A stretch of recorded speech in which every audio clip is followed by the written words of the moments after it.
সন্তান কার? কাটোয়া আদালতে বাবা এবং মায়ের মধ্যে দ্বন্দ্ব। শিশুকে ঘিরে বাবা এবং মায়ের মধ্যে টানা হ্যাচড়া চলছে। শিশুকে নিয়ে কোর্ট চত্বরে একেবারে অভাবনীয় পরিস্থিতি। দেখুন কি হয়েছে, কি হয়েছে, তোমাদের কি পড়ে গেল?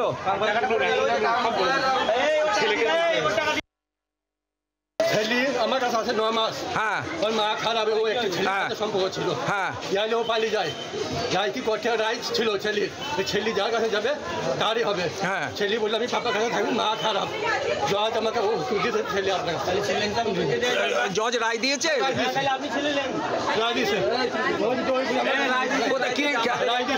কি নাম তোমার?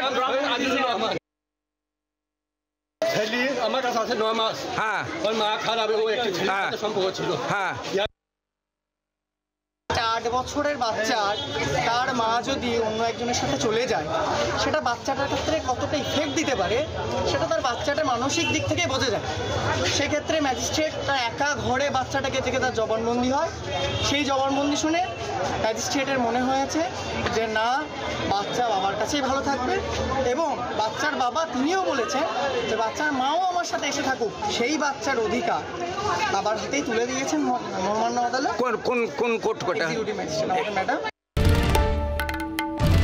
বাংলার আওয়াজ, বাঙালির আবেগ, জি 24 ঘন্টা।